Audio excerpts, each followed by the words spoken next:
नमस्कार. मी संजय जाधव, कल्याण डोंबिवली महानगरपालिका सार्वत्रिक निवडणूक 2025-26 स्वीप आणि मीडिया नोडल ऑफिसर. आज मी आपल्या समोर आलेलो आहे की कल्याण डोंबिवली महानगरपालिकेची जी यावेळची निवडणूक आहे ही प्रथमतःच पॅनल पद्धतीने म्हणजे बहुसदस्यीय निवडणूक होणार आहे आणि उमेदवार तसेच मतदारांना जागरूकता व्हावी की आपण मतदान कसे करणार आहोत याची माहिती देण्यासाठी मी इथे उपस्थित आहे. या ठिकाणी जर आपण पाहिलं तर माझ्यासमोर एक कंट्रोल युनिट आहे, बॅलेट युनिट आहेत माझ्याकडे 3 इथे मी लावलेली आहेत.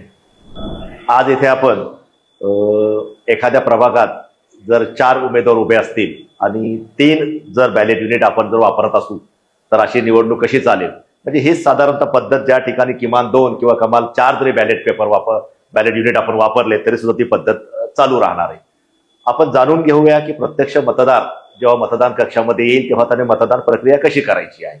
राज्य निवडणूक आयोगाचे स्पष्ट आदेश निर्देश आहेत की मतदान प्रक्रिया कशी चालावी आणि तीच आपण कल्याण डोंबिवली महानगरपालिकेच्या दिनांक 15 जानेवारी 2026 रोजी होणाऱ्या मतदानाच्या दिवशी आपण वापरात आणणार आहोत.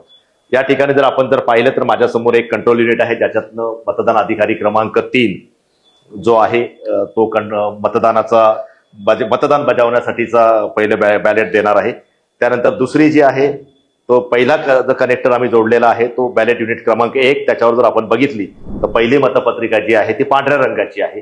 त्याच्यावरच दुसरी, कारण त्याच्यात 7च फक्त उमेदवार असल्यामुळे डमी आहेत अर्थात हे. त्याच्यानंतर दुसरी जोडलेली आहे ती फिकी गुलाबी आहे, त्याच्यावर सुद्धा 7 उमेदवार आहेत.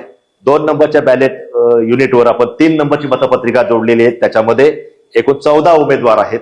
आणि त्याच्यानंतर 3ऱ्या क्रमांकाचं जे बॅलेट युनिट आहे त्याच्यामध्ये एकूण 8 उमेदवार आहेत. त्या मतपत्रिकेचा क्रमांक आहे फिका निळा.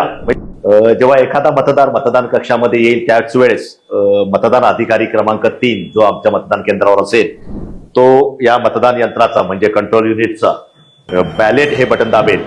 मतदार जो आहे तो पहिल्या मतदान यंत्राकडे जाईल, म्हणजे बॅलेट युनिट जो पहिला आहे त्याच्या पांढऱ्या मतपत्रिकेवरील त्याचा जे आवडीचं आहे त्या आवडीचं बटन तो दाबेल. आपण आता असं समजूया की त्याने 3 नंबरच्या उमेदवाराला मतदान केलं, त्यावेळेस त्या मतदानाच्या बॅलेटच्या ज्या बटनाच्या समोरची लाईट इथे लागेल, जी आपल्याला इथे दिसेल की त्याची पहिली लाईट लागेल.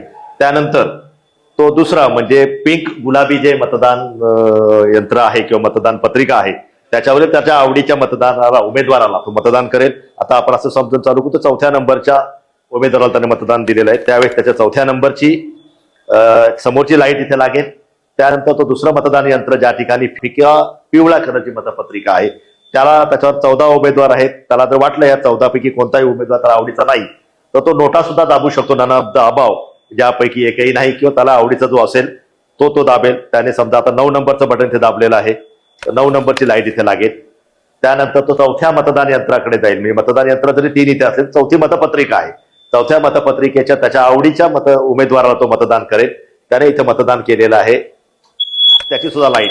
ज्या वेळेस आपण जर बघितलं की ज्या वेळेस तो प्रत्येक मतपत्रिकेवरील एक बटन दाबेल तेव्हा प्रत्येक मतपत्रिकेवरील त्याच्या नावासमोरची लाईट पहिली लागेल, त्याच्यानंतर दुसऱ्या मतपत्रिकेवरची लाईट लागेल त्याने मतदान दिल्यानंतर, त्यानंतर 3ऱ्या मतदान पत्रपत्रिकेवरील जे बटन दाबेल त्याच्या समोरची लाईट लागेल, त्याच्यानंतर 4थी मतपत्रिका जी आहे फिकी निळी त्या ठिकाणचं दाबल्यानंतर तिथली लाईट लागेल. ज्या वेळेस 4ही लाईट लागल्यानंतर 4थं मत पडल्यानंतर लाईट तर लागेलच, त्याचबरोबर बीपचा आवाज येईल.